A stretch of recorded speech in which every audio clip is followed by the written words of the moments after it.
Welcome back to another episode of Shit I'm 30 with me, your host, Carla Ramirez. And today I have the famous lady Laura Diaz from XO 106.7. And she's also the host of Face of a Feminist podcast. That's right. Thank you for being here with me today. You're so welcome. I'm super excited. I listen to your podcast and I love it. That's so crazy to me. love I'm it, like, girl. you listen to me? Yes. After I heard, you came to my live podcast event. I did. I heard about your podcast. I was like, let me check this out. And I was listening to some episode. It was about like things Puerto Ricans say and do or something like, It was something like maybe just Latina moms or something. And I was crying, laughing. There's so many things that we do. And so you are Puerto Rican just like me. Yes. Although when we stand next to each other, I'll probably be like, are you sure? But that's the spectrum that we have. Yeah. I keep telling people all the time we have, like, my sister is a lot darker than I am. And her hair is kinky. Then there's me. Then my little brother is lighter with like straight hair. And then you're like super light. Mm-hmm. Are your eyes light too? Yes. See, you know what? I could at least gotten light eyes. I'm 5'9", blonde, blue-eyed. Like I look very, I almost look like I'm from Sweden. Like people think I'm Russian all the time. What's your natural? I know you dye your hair, but yeah, your hair's I already bleached blonde. my hair. It's platinum bleached, but it's like a dark blonde. That's crazy. Yeah. I mean, I went to school with some of them in Puerto Rico, like white, blonde hair, blue-eyed also. So we're in a huge, huge spectrum. I look like an albino rat, pretty much. Like I basically have like pink skin and like pink eyes that are a little blue in there. So when you take the flash, do they go red? Oh yeah, completely red. And then I'll be like, oh, si hablo español, si señora, and they like fall over and die. And like, what's going on?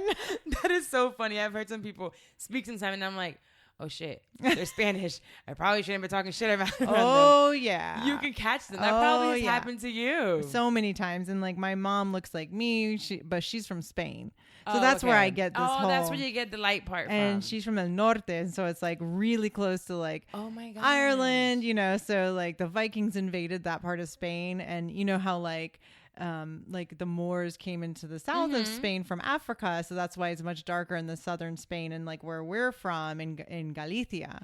That's where I went. Yes. I spent 8 days there. Yes. You guys have its own, like, is it called dialect or? Yes, a completely different dialect. La Zeta. Literally, I spent 8 days there. Yeah, so my mom talks funny. Her Spanish is very like Spanish. And they're very white. So I always tell the story about when I went to Galicia because my friend was there from Puerto Rico teaching English. So that was her job for I think like 2 years. So I went to go visit her and the kids. So when the kids saw me, they wanted to touch my skin and my hair. Like, they wanted to know if the color would come off. That's how white they were. That's how white we are. It's true. My whole family's from there. And there's a little town called T.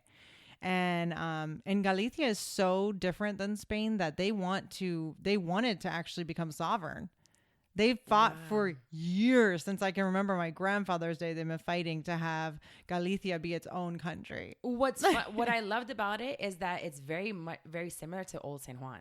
Yeah. So the streets and the way that their houses are built, right? Those couple of streets in Old San Juan, I loved it. And then every store was like it was just for shirts, or they were all separate. Yeah.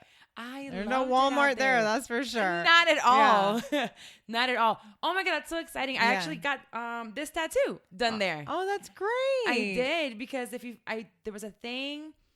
The pilgrimage where you follow the shells and it takes you to the cathedral. The holy pilgrimage. Yes. So I did it. Well, not walking. Right. But by train, and you're following the whole time the shell. So whichever way the shell is facing, that's where you need to keep going. Santiago de Compostela. Yes. That's why I got the shell. I loved Spain that much that I went and found a tattoo shop out there and got it done. Yeah, Spain is life-changing. Like, I think everybody should go to Spain. That is so crazy. It's such a different country. Like, I don't know. I mean, obviously my heart is there for a reason, but I'm just like, whenever I'm in Spain, I feel different. I feel alive. Like, you just feel that so area, hard. because I've heard that Madrid is more like a big New York City. Madrid's like Paris. It's all the same. It's a big European, giant New York City type city. Yeah, I didn't know that. New York, Madrid, Paris, they're all the same except for the languages. Right. Like, there's traffic, there's people yelling, everybody's in a rush. Go. Occasionally you see like a castle in Madrid, you're like, oh, that's where,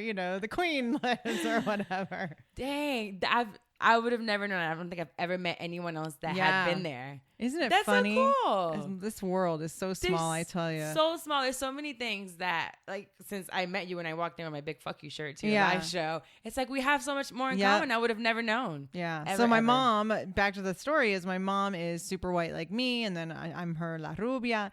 And then she has 2 other daughters who look like you. And so it's like we go around. No one even thinks we're all related. Same mom and dad? Yes.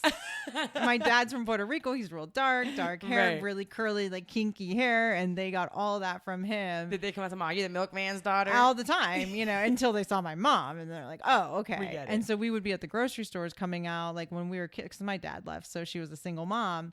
And she would have these like 3 different looking, girls walking out of the grocery store, and the people carrying, they'll push your cart for you. Mm-hmm.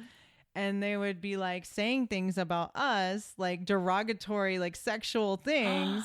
And my mom would, in Spanish. Right. And my mom would turn to them and be like, you never know who's speaking Spanish. In Spanish. Oh my God, that is so You never know who speaks Spanish, and I speak Spanish. Don't you talk about my girls like that. And you would see their face just completely white.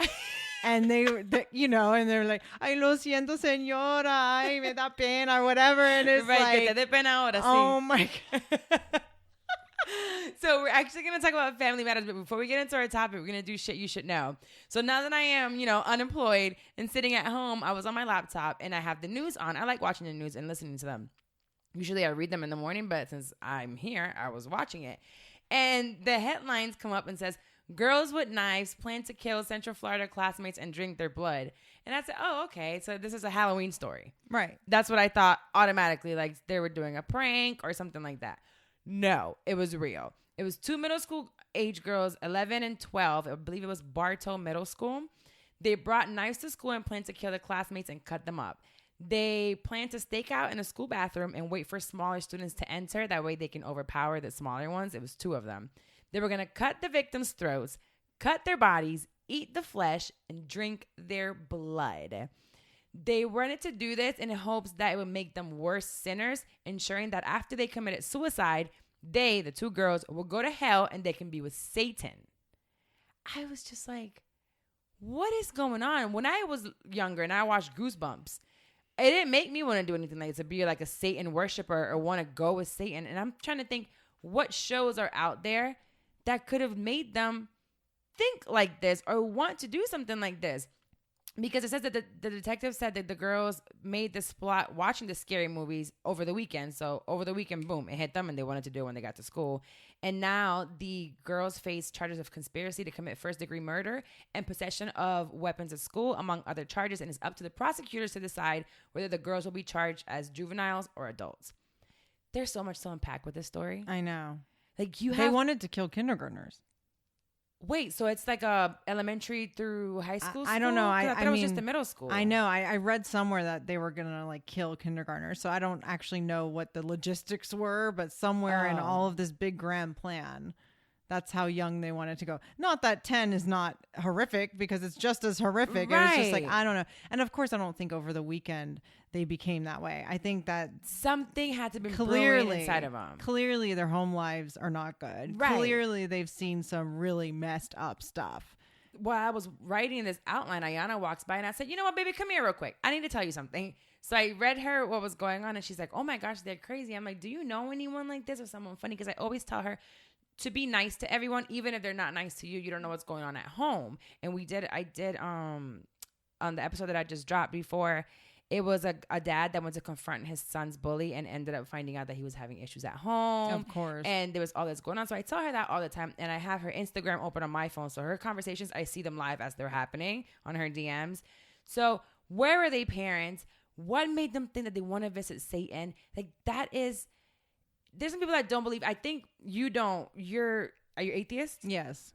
So whether you believe in a God or you don't believe in anything at all, I think Satan worshiping is just in a whole nother spectrum. Right. No, I agree. It's like, what religion is that? Like, that is, I believe in Satan and he is my Lord and Savior. Right. Yeah. That is so terrifying to me. So it just made me think about us as parents to make sure you're speaking to your kids. I know yours are younger. Yeah. But this is what they're walking into. Hey, I have a 5 and 3-year-old, and my 5-year-old, she's in kindergarten, and she'll come home and be like, oh, every time I walk by, so-and-so just starts laughing and pointing at me and tells the other kids not to hang out with me. And I'm like, God, could you imagine 5 years old already spewing hate like that? I can't think about it. And the only way an innocent child can do something like that is if they've seen it.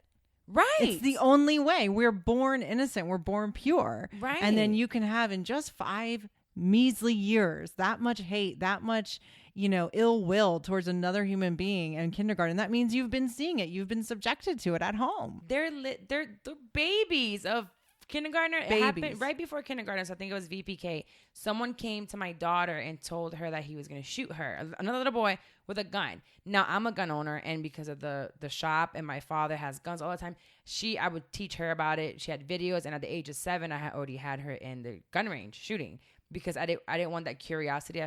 They say curiosity killed the cat. Right. So I want her to know, you want to shoot, let's see it and get that out of her system. But she was terrified, and I'm thinking, where did this kid learn this? At 4 or 5 years old, it's at home. Yep. And I'm sure everyone will say, the video games are violent and this and that. And I'm not going to discount that. I'm not discrediting that. I'm sure a video game may have a small portion, of something to instill something in a kid. Like maybe I want to go do it. But the majority of things that kids learn, an overwhelming majority, is what they see from you. But when you say video games at the same time, it's like, what kind of parenting are you doing them? Are you letting them do this video game for 11 hours a day? Yeah. Because if that's all they're seeing and all they're intaking, then that's going to drive them to feel a certain way. Right. Well, that's what I'm saying. I don't think it's like you can never say one element. Perfectly good, loving home, nurturing home, emotional, physical, spiritual needs are all met. And he plays his, Grand Theft Auto or Warcraft or whatever, and then goes and shoots up a school. It doesn't work like that. I don't think so. Unless there's I'm starting to think, and I've seen it in some mental imbalances or chemical imbalances or someone who's really just jacked up in the head. Yeah, but you never see these perfect homes. Not perfect, because nothing's perfect, but you never see these super healthy homes and these kids just go nuts. We see the one, quote unquote, from the outside look healthy. And once the shooting and the massacre happened, they look at the inside and they see how messed up it was inside. Exactly. And it's like, just because there wasn't maybe physical abuse or crack use or something crazy doesn't mean it wasn't a very unhealthy, unstable environment that can mess up a kid from birth. Like, if they don't know that they can trust an adult or there's no real stability in a home, that can lead to that type of thing. And it doesn't necessarily have to be a mental illness. And speaking about that, so it's perfect that we just went into that, because our households are so important to shaping who we are as adults. And you and I have now met, this is probably our third, fourth time that we've seen each other. And there's so many things we've talked about, and we're saying that in your house, it shapes who you are. And we're both Hispanic. And I feel like for me, Hispanic homes, I'm not sure in Black homes I have seen, because my ex-husband is Black, and I grew up in Eatonville. So that's where I went to school. Yeah. So it feels like we brush things under the rug, family-wise. Oh, yeah. So we grew up in an era, and now with social media, it's a little bit harder to do, but we didn't have it. So it's just when everything's happening, whether it's abuse, whether it's your parents just going through hell, whatever it is, it gets brushed under the rug. And I think we have both of that in common. And I've heard you speak on your relationship with your parents. And sometimes I'm thinking I might be the only one that has issues with a parent, but I'm not. And I'm glad that I have you here to talk about just how it was for you, however far you want to take it with your family. Yeah. Because I've talked a little bit about mine, but I want to hear, and for others to hear, a different experience that someone else might have that they can relate to. Well, yeah. Well, Carla, let me tell you, I think if it brings you any peace, I think the majority of people have issues with at least one parent, if not both. I think the norm is that. Yeah. I mean, we don't all talk about it, because who wants to talk about that? Nobody. You know what I mean? Nobody. So, but I would say that I know fewer people in this world who have really healthy relationships with both parents than not. Like, my husband has a healthy relationship with both of his parents. He was like, Leave It to Beaver family. He's probably the only one I know in my entire life who has good relationships with their parents, but some are a little more messed up than others. Just a little bit. So mine, like, my dad is from Puerto Rico. And so, of course, as you know, everything is just not spoken about. If someone's like, you've got that super drunk uncle who's like doing crazy things, no one talks about it. They pretend like he's not even drunk. He's not even drunk. He's falling over. He's, nope, nothing to see here. Just, leave him there. He'll wake up later. Oh my gosh. Like that to me was crazy. But my dad is schizophrenic. And so growing up, and he's bipolar as well, but growing up, he was a schizophrenic. And so what is a schizophrenic He sees things that aren't there. He thought the government was after him, and he thought there were witches that weren't clearly there. And so he would like close all the blinds, lock all the doors, and like tell us all to get down, like, because the government, like the FBI's outside. And like, that's how I grew up. Oh my God. You know what I mean? Talk about anxiety. Yeah. So it's like, again, like I was saying, like a child has to be in a stable, safe environment. And even though he wasn't physically abusing us, he wasn't sexually abusing us, nothing like that, I still felt so much instability as a child. So I didn't look at either of my parents and think I can go to them to feel safe. Right. I just never felt safe. And so you grow up and you become this like hardened adult. Right. Because you had to create this cement over your heart just to feel safe.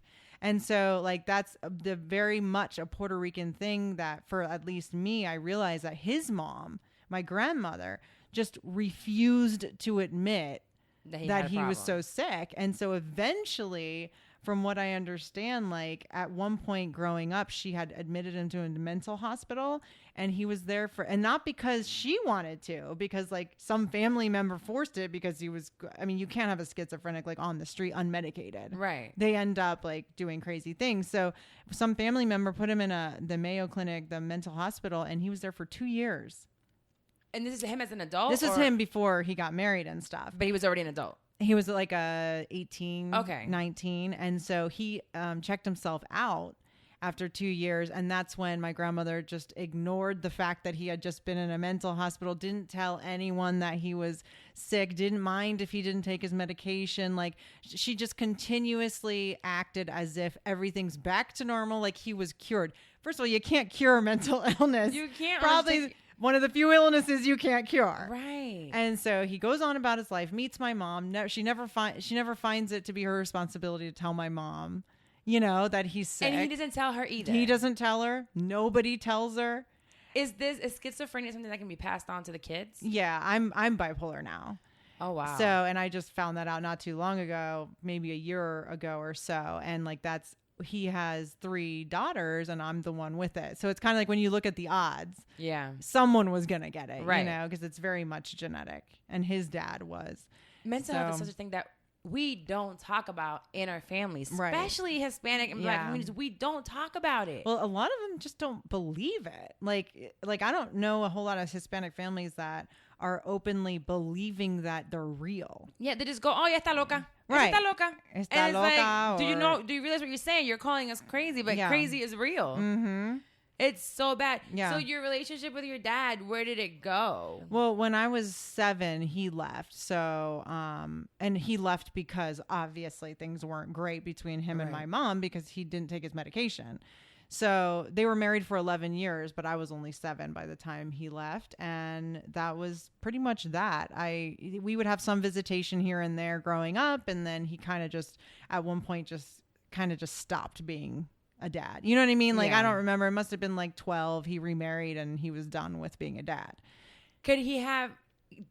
He is schizophrenic and he has bipolar. Could be a reason why he's so detached? Absolutely. 100%. Once you start taking the things that he'd like Depakote and all these medications that are so strong, for someone that like high level mentally ill, you have to take things that basically make you a zombie. Because if you're not a zombie, then you do crazy stuff. And his episodes were so severe. Like when he was high, he was so severe. And when he was low, he was so severe that they had to level him out with some he's on lithium. So lithium is the stuff in batteries. I'm like, that sounds familiar, but not as a medication. Yeah. And so like lithium, Depakote, all these things all in one. And he has to get like his blood checked all the time, because you can die from a lithium. Not overdose, but too much lithium in your blood. That's scary. Like, how do you... But his other alternative is you're nuts. So you have to look in the mirror and say, do I want to be nuts or do I want to be a zombie? Those are his two choices in life. And it's really sad. That's really sad. He has two choices. And of course, in order to continue being married to his second wife, she said, you have to take this medication or I'm out too.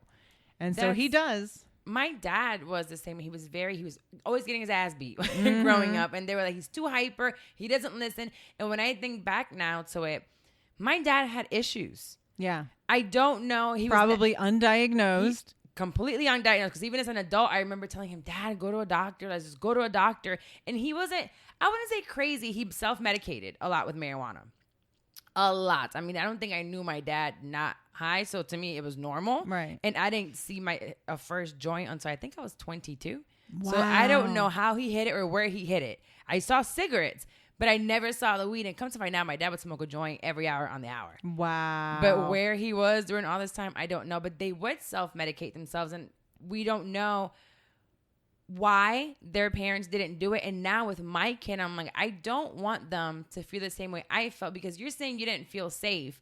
I felt safe in the sense that I can go to my dad if I needed anything. Nothing was ever going to happen to me, and I wasn't ever going to go without. Right. But I didn't feel that sense of, like, not spiritual, emotional safe. Right. There was no nurturing. There was none. And I didn't feel it from my mother, who now I don't have a relationship with. And from my dad, he was very loving, but in his own way. So I always said my dad was amazing in his own way. It's funny because it sounds like we're almost in the reverse. Like you almost had the safety, like an overload of safety. You got this like super macho dad with guns and he owns a pawn shop and no one's ever going to mess with you. So you could just hide behind all that. But no one was ever giving you that like emotional love and that mommy sort of I'm sick type thing. Whereas me, it was a complete opposite. Like I was not safe at all. I couldn't turn to my dad if I was scared because he was just as scary as anything else that was scaring me. Because I didn't know who I was going to get. Right. When I went to him that day or any day. And so sometimes he was scarier than the thing I was scared at. And so, but then I could go to my mom who would nurture me. Do you see what I'm saying? Right. So it's funny. It's like almost the complete reverse. It's the complete opposite. Now, how do you make sure that your kids, because I struggle with this, that your kids don't feel the same way? As I did growing up? Yes. Oh my God. Those damn children are going to be just fine. Like, are you kidding me? They're so spoiled and loved and have everything they need and then some. I'm very much, you can't help it. I mean, you become a lot of what, your parents are, whether you like it or not. I see that in myself because I remember growing up always saying, I am not going to be like my mother. Yeah, I'm right. not gonna be. And then I do certain things and I'm like, fuck. Yep. No, Carla, why are you saying that? Why are you doing that? Why are you being judgmental? Why? You can't help it. It's what you learn. It's truly, ingrained in you. It's truly how we learn things just in life. Like any child psychologist will say, this is how we develop in life as children is we have to look at how does someone live in this world? Well, the only two people we see are our parents. Yeah. And so you start to develop just like them. But anyway, I'm very much cold and stoic and hard, so my kids know if they're looking for something silly and fun and carefree, I'm not the one to come to. No. My husband is. And so it's like he's throwing them around and wrestling and being, he can do the G.I. Joe play with them. And I just hold it and I'm like, hi, I'm G.I. Joe. And it's like the kids will look at me like, alrighty, I'm going to go to dad now. I don't know how to be a kid. I never was one, you know? And it's not something I ever saw in my house. No one was having fun and playing with toys in my house. So I just don't know like what to do with them in that way. So that's why I'm saying with my husband and me, it's a perfect balance. They have absolutely every need met. Did you look for that though in a husband? Absolutely. I mean, I turned down marriage proposals. I probably went through. Oh, you was popping, girl. They were just out here saying what you want to marry. I had my pick, and I'm not even afraid to say that. And that's the only reason I settled on him is because he was all of the things that he had all the things I wanted and none of the things I didn't. Wow. Yeah. That's scary to me. See, I already we talked about it. I had the marriage. And Yeah. I don't know if I want to sign the paper again because they take half of your stuff. and then they want to be asking for all this stuff. That's why you got to make sure you don't have any stuff. I don't have any right now, but I'm planning on getting me a whole lot of stuff. Yeah, yeah. Like when I had my house, my dad never wanted to put it under my name because I was still married. So we weren't together anymore. And he's like, we need to make sure the divorce goes through first before I do this. And then he ended up passing away before the year before I got divorced. Wow. Exactly to a year. And I was like, oh my God. And that's why I tell women, and you know, I have my own podcast and everything, and I'm always saying on there, like, if ever you've taken your time making a decision, ladies, let it be for the man that you have a child with. Oh my gosh, yes. Because unless you want your daughter, you know, marrying someone like that, then don't marry them yourself. See, and it was crazy for me because I was so young. I was 17 when Right. I got pregnant. You didn't have 18. a choice. I didn't. But he's a great person. And I never would have thought his family is great. He was an evangelist. Like he used to travel for Lord. the church. Yeah. But he was we met playing basketball. So I Right. played ball back then. So I was playing against them because I like to play with the guys. And that's how we met. Super nice guy. It just happened. I think he was so sheltered that when him and I broke up and I didn't want to be with him anymore, we just grew apart. And I just think we were very different. He decided that he was going to start over. That's our problem was when we were young. And I didn't think that he would kind of abandon her as he did. Right. Now she sees him after 5 years, now she sees him one weekend a month. Wow. Which is nothing. No. And I just came to find out she came home and she's like, oh, daddy's about to have another kid. And I was like, what? Is he really? What's wrong with the girl?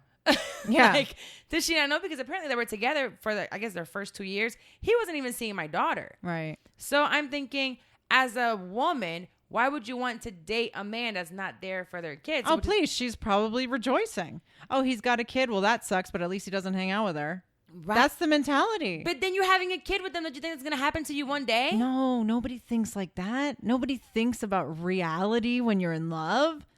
You think about, you know, it's not going to happen to me. Why do you think so many side chicks end up with the guy after he leaves the wife and then he does it to them? Right after. Because you never think it's going to be you. Yeah. You never do. That's not something that I want to say. Did you want more than one kid? Yeah, I only wanted 2 though. Like I actually didn't want kids or marriage, and neither did my husband. And then all of a sudden, really? it just next thing you know, you didn't want either. I never wanted to be married. I mean, you come from a childhood right. that, you know, you didn't see a happy, loving home. And you're like, well, then clearly I don't want that, because if this is a happy, loving home, I don't want this. And then, you know, you meet someone and you see all these things in them that you just know that you could totally do for a lifetime. And then you eventually are like, I would like to have a little human with you, you know, and and then it just happens. I just don't even know how it happened. And then at the wedding, of course, we're like, well, this is cool. We got married and like, awesome, but we're never having kids.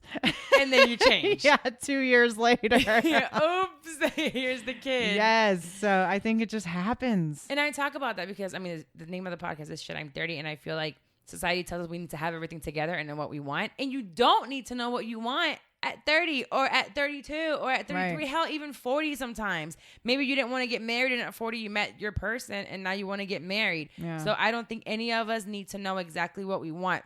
Just live your life. Yeah. Live a positive one. Live one that you're being good to people and eventually it'll come around. Yeah. And I didn't want anything. Like I said, no marriage, no kids. I wanted this big career. I was a news anchor for a long time. So I just imagined I would be in New York at CNN by now. And oh God, no, they had the bomb there. Oh, right. No, that I know. I was like, man.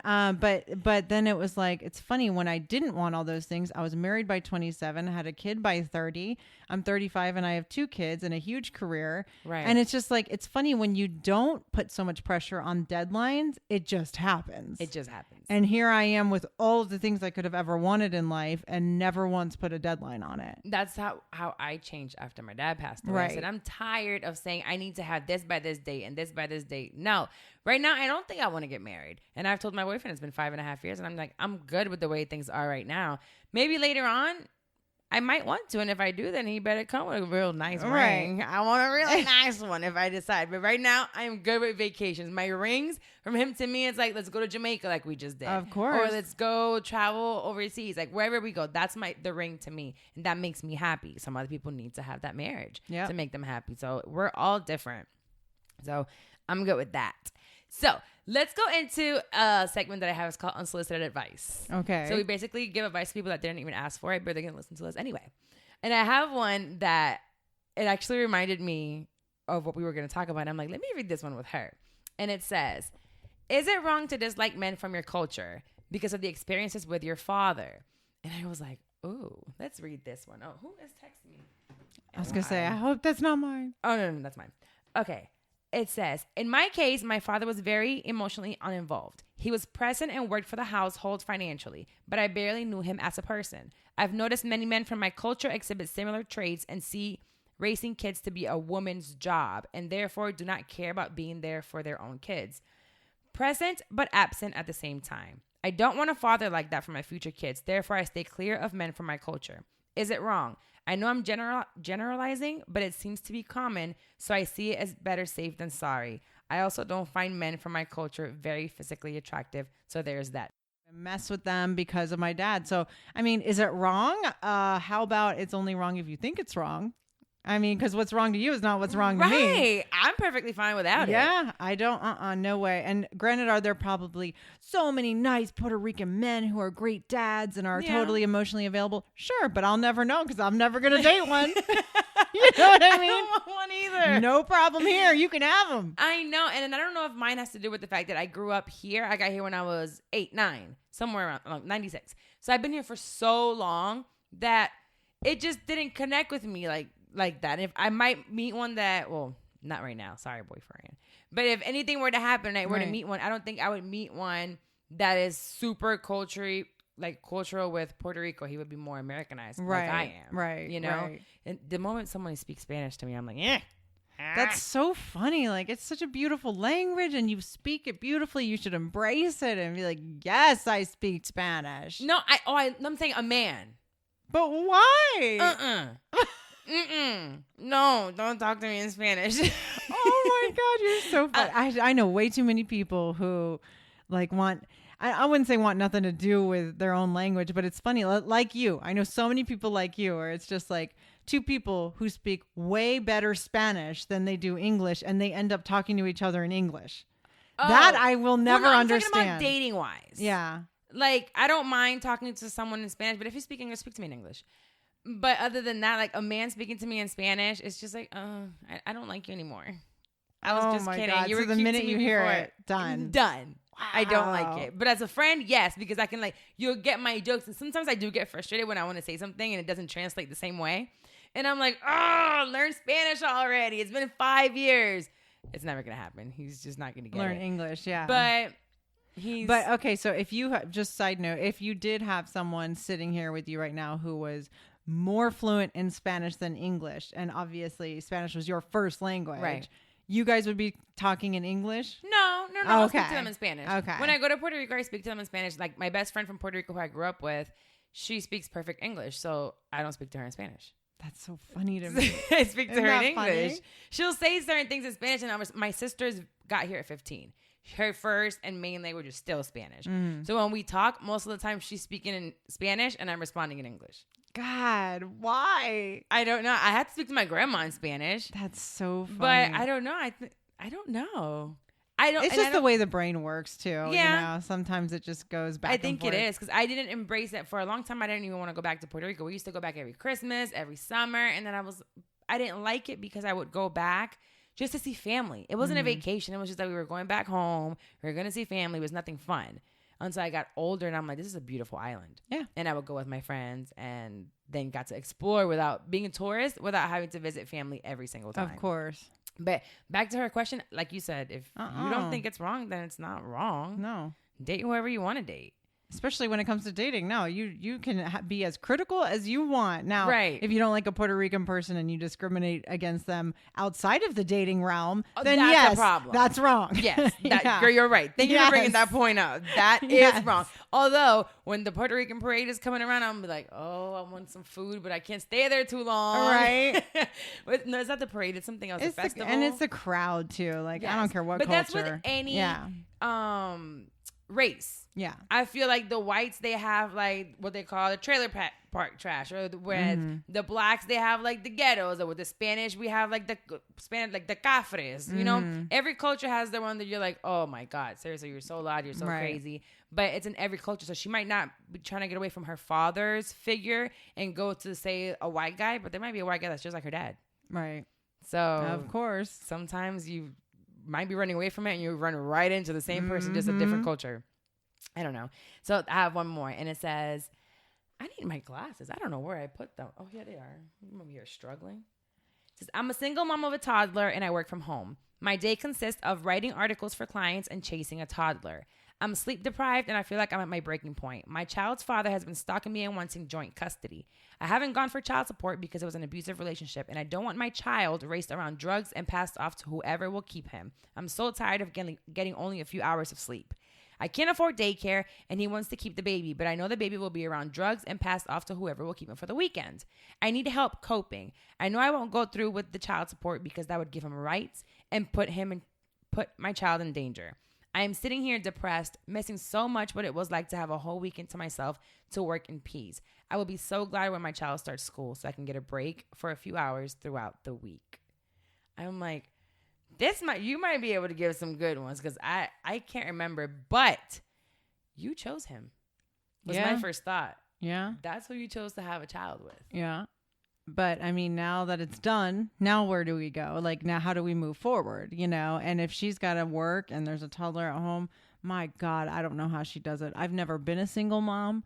You're the one who was the single mom. It's hard. So I don't know. I truly don't. My husband is pretty much a stay-at-home dad. I got really lucky with my dad and my parents. When they were around and my daughter and I needed help, they would take her for like a month straight, and they would be traveling all over the world, stamps on her passport.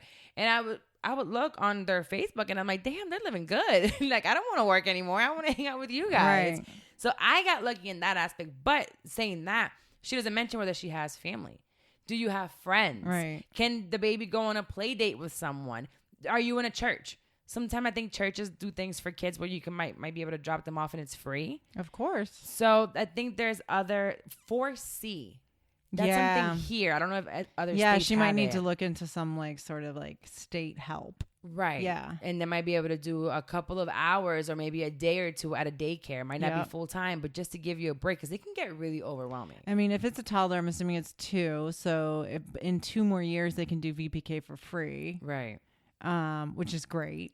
You know, but that's amazing. At 4. So you've 2 years of hell. Yeah. That's crazy. That's craziness. And then I didn't have a regular toddler. My Ayana was a preemie. So she didn't start talking until 3. Wow. She didn't start crawling until after about a year. She didn't start walking until she was tiny. And then she had a huge growth spurt and it's a whole different story, but a health thing that she made her too big afterwards, after 5. But she was teeny tiny and so quiet and didn't like to do anything. So I don't know what the terrible. So you didn't deal with it? Oh, at all. Oh, girl. You're so lucky then. You're so lucky. I just have to deal with now this teenage phase that's driving me nuts. But a toddler? Yeah. You've dealt with 2. No, it's crazy. I mean, let me tell you something. If I didn't have help at home like she doesn't, and she's working from home, to me, it's impossible. So I don't even know how. At least my 2, when they were at 2, there was no work getting done. You don't get work done with a normal 2-year-old crazy toddler. I think of my nephew. He gives me anxiety. You don't get work done. So I don't know, like, maybe they still, because like my 2-year-old never napped. So I'm assuming this one does. So maybe she works while he's napping. But you got to get a lot of work in 2 hours. If it wasn't illegal or wrong, I'd be like, give the baby Benadryl and work. But that's just wrong. I just think go to a church, find friends, 4C, government assistant help. Yep. There's got to be something. Like, maybe, I remember also when Ayana was growing up, they would do these parents' night out, and you drop them off for like a couple of hours in the evening. Yep. And you can go do whatever it was that you want. Yep. And I think it was like maybe $20. You know, obviously in this case, she can't afford it. But if you get a membership to certain gyms, like the Y, for example, And the Y is pretty expensive, but if you could like somehow swing it, it's a lot cheaper than daycare. And like, why don't you lose any weight? Here you go. And the first thing in the morning, I would be there front and center. Here they go. I'm going to get my workout on. Right. And then I would just walk right out the front door. I'd at least give them the courtesy of wearing workout clothes. Right. I would at least give them that. Go in, hand over the baby, walk right out the front door, go to a coffee shop. Yeah, I would probably sometimes I don't even smoke, but I'd go smoke some cigarettes like a teenager in a park.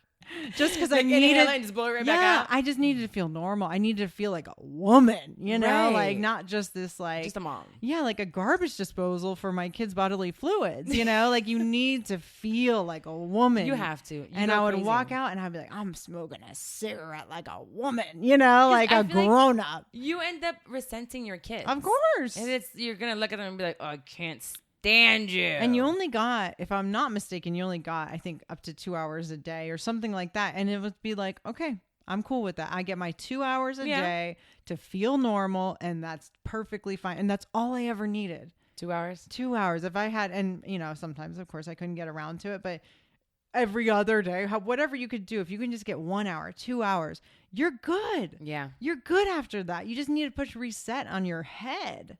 Oh my gosh. I couldn't. That's another reason why I can't even fathom the thought of having another baby. No, don't do it. I won't. You've made it. You have made it. She cooks for me. Yes. She picks out my clothes. She has to do whatever I tell her to do, because if not, I take away her phone. So she definitely does whatever I want. And people, of course, there's plenty of people who've had, you'll see people who have a 22-year-old and a 2-year-old. Oh my God. I see it all the time. It's not like it's some rare thing. And then I just look at them like little tears in my eyes, like, you poor thing. Like, you were done. If I have 3 nannies. Of course. Like or morning, afternoon, and night. Yeah. And of course, every person that you talk to that's done it, they love their baby. It's not like they would take it back. It's just, I feel like if you cannot start it in the first place, like, don't. I'm not saying anyone would want to go backwards, but just don't. The only way I'm saying it, nannies, and I would have to have made it. I have to be like Carla. Whenever people say Carla, I'd be like, oh yeah, that's Carla Wilmaris. I still wouldn't. I still wouldn't. Nope. I don't care if I was Kardashian money. I am not trying to have another baby. Nope. You see, I don't even think they raise their kids. Exactly. Why would I bring a baby into this world if I can't watch, nurture, be the mama bear? I'm just so controlling over my kids because I'm obviously super hypersensitive to all of their needs. And then we think about kids that want to go now drink bloods of their classmates and kill them. Or, these kids, like, you can have, as we were talking about before you pushed record, it doesn't matter how much money you have. It does not. It doesn't mean your kids are automatically going to be cool or healthy or loved or any of it. It's like what they need is a mom and sometimes also a dad, which is unfortunately not always a luxury in this day and age. We don't have that luxury, but it definitely, I think kids are a lot more wholesome when they need you there, mom and dad. Yeah, and it's like, I don't care how many nannies you have, they still need you. Yeah, and the dynamic of the mom and dad, sometimes it's important, but every family is different. But as long as they have a mom and a dad, there, it helps. And there's a mom and a mom, or a mom and a mom, or a dad and a dad. Just having that support. Yeah, or and even if it's 2 separate homes. So we talk about, what if they're not together anymore? That's fine. Like 2 whole homes is better than 1 broken one. Yeah. So just totally be agree. there for your kids or whatever. It's just, I don't know. Anyways, there was single mom. Fine, go to the YMCA. Put it in your budget. Figure it out. It's like what, $120 a month. Jesus, is cheaper than any daycare. That's how much the YMCA is. Yes, $120. Yeah, if not more. It might be $149. My God. Yeah. I haven't been there in years, but that's what it was when I was dropping my kid off for daycare. Because I don't even think I touched a weight. I really don't. Experience. I don't even think I saw the workout room. When they gave me the tour, they're like, and this is the workout room. I'm like, great. Where's the daycare? Like, where's the baby room? That is so funny. Well, our last segment here is the one that I call Shit Talk. And I don't know. I know in your show where you don't speak much about politics. And I do, just because there's certain things that are going on and I'm like, this is interesting. So last night I'm watching the second debate of GILLUM and DeSantis. And in one of the parts I was just shouting, and I was like, Ma! It was when they kept talking about who's not paying what. I guess he took some Hamilton tickets to New York. And the other one, DeSantis, has 145,000 tickets he won't release. So finally, Gillum is like, this is what happened. I should have done more research. Like, it's $1,000, whatever. Then DeSantis keeps going. And this man goes, listen, we're here running for governor in this race. And I got 99. The state of Florida has 99 problems, but a Hamilton ticket ain't one. I was like, did this man just bring Jay-Z? Gillum. Oh, Gillum. Yeah. Oh, my He said, God. we got 99 problems and a Hamilton ticket ain't one. I said, did he just bring Jay-Z into this? Good for him, Sir, okay. Tell him. And it just made me, the debates were really good. And we've never been so into a midterm election. I've never been into it. Right. And I don't think none of us took it as seriously because we've been used to just having, white presidents and the way this country has been ran. And I think, and I've said it, I'm registered as a Republican. So when Obama first went, I voted for McCain. And I was a lot more conservative. And I thought, capitalism this and capitalism that. I've always been against some of the abuse of welfare. I feel like some people need it. And I think here in the state of Florida, at one point, we were going to do drug testing to get certain help. And it didn't go through. And I'm like, that would have been good. I really, really would have enjoyed to get food stamps, I think. Right. Because when I first had, I don't know if I've ever talked about it. When I first had Ayana, I did go. My parents kicked me out and I was like, what do I need? So I had to get Medicaid. I had food stamps. And she had SSI. She was a preemie. So I used to get about $1,000. So within like 2 years, I got a job. I was making $14 an hour. And I'm like, I have a job now. I don't need it anymore. I want people that really needed to get this money.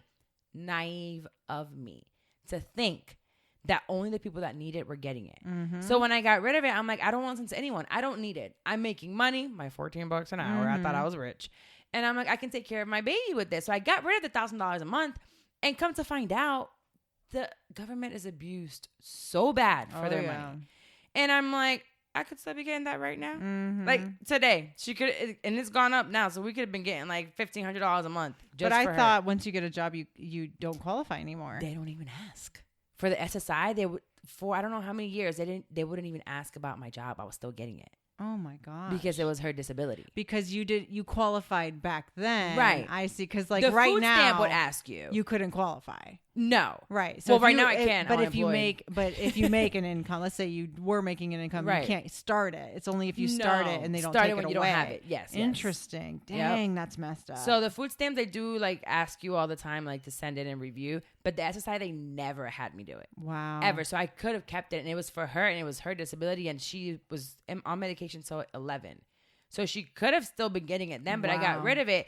So I'm thinking, although I am registered as a Republican, I'm looking at everything that's going on, and these midterms are so important, especially after Trump. I've been watching CNN, and I try to watch as much, and I have my daughter come for her to make her own decisions on what she's seeing, because I don't want to, although I talk about my thoughts here on this podcast, I just want people to vote. And for no one to say, no, it doesn't matter my vote. It does matter. And we're seeing it every day. Like when I get a ticket and I have to pay for it, and these stupid red light tickets, I don't realize there's judges and people that locally that are making these rules. I get a red light ticket at least once every 2 months. Okay, well, you need to stop running red lights. They're not problem solved. They're not quite red when I run them. Okay, you need to stop before yellow. When you see yellow means stop, Carla. I feel like you haven't even gotten your license yet.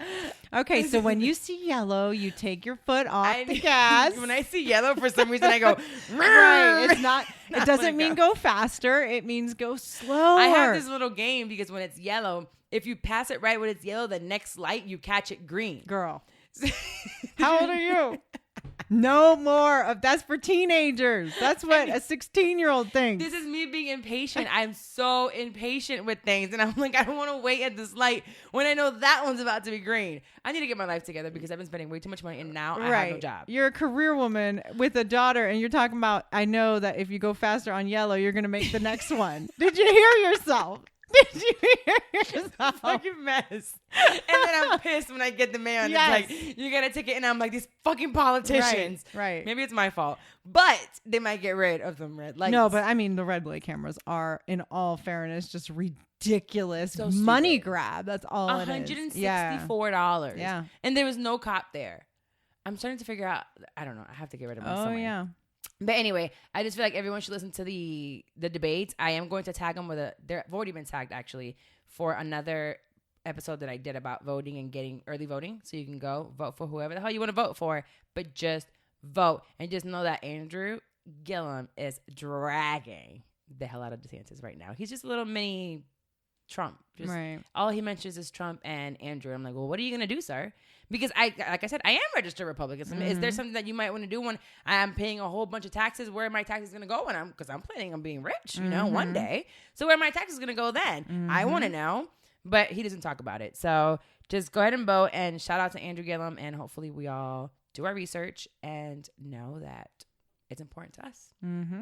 Anyways, so this is it for the podcast, and I want you to tell a little bit about Face of a Feminist and where they can find you and all that. Yeah, I'm on all the podcast stuff, iTunes, iHeartRadio, anywhere you get your podcasts. It's Face of a Feminist is the name of the podcast, so you can search it and listen to my podcast there. It's faceofafeminist.com. It's Face of a Feminist on Instagram, Facebook, all that. So it's just pretty much streamlined, Face of a Feminist. And it's a 501c3 nonprofit. Is it? Yes. Oh, I didn't know that. Yes, it is. We are a nonprofit, and I started it that way to be able to empower women and girls is the motto. And so the podcast started as a secondary thing. The first Face of a Feminist was the nonprofit to raise money for local female-based charities. Okay. So, we started doing that first, having events and stuff like that. And then the podcast came second. And now I love doing the podcast because I can still empower women and girls through it by topics we discuss and things like that. But it also is just something that I get a lot of fulfillment from. Because it's like, it feels amazing. Right. I'm a co-host currently on the radio for my job that pays the bills. And it's an incredibly exciting job and really cool. But it doesn't fulfill me. It doesn't touch my soul. The Face of a Feminist podcast fulfills me. I get to choose the topics. I get to talk for as long as I want. That's the beauty of podcasting. Yes, you say whatever you want. Versus terrestrial radio. So, I just got to tell you, it's something that I truly am passionate about. And feminism is something that I think is very misunderstood. I think so too. Because sometimes I think about feminism and I'm like, oh, there's people are going to be like, women. I'm like, but we want equal rights, but women. I'm like, what is a feminist? Right. A feminist is just someone who believes in social, political, and economic equality of the sexes. Okay. That's it. That's the definition. It doesn't say you're a crazy liberal. It doesn't say that you hate men. It doesn't say that, you have to have a buzz cut haircut and like a tattoo on your face. Like, no, feminists are just people who want equal pay for the same jobs between men and women. We want equal representation in government, and we want equal, social rights. Like, It would be great if we could walk down the street and not get catcalled. That's it. Gosh. That's all feminism is. Yeah. Sometimes I wonder, I'm like, but if I don't get a little, hey girl, does that mean I got a little too fat and I'm not cute anymore? Let's put it this way. We'll probably never know what that feels like. And that's unfortunate. But, I think we're just used to it. It would be nice if my daughter could grow up in a world where she never gets it. So she doesn't wonder when she doesn't get it if she's getting fat. Now? Yeah. Like, it would be nice if it just never happens. That's true. Because I think about my daughter herself. No, you just want respect from men. It'll be hard to get that. Yeah. So you guys can follow her everywhere she just mentions Face of a Feminist. And don't forget, I was going to start this new thing where iTunes, and I know you know it as well, it's huge to get these reviews. And I'm like, well, I need people to review it, rate it, and review it. How am I going to get you guys to review more? And some people have been amazing with it. So I said that on every episode, I would find a review, and I'm going to read it and say your name. So you can choose whatever name you want to be on it. Oh, there's another one. Okay, let's see. Today I'm going to read one from... it was just 22 hours ago. Fluid 105. It says, Carla is a star. Oh, don't tell me. I promise I didn't write this. I promise y'all I did not write this.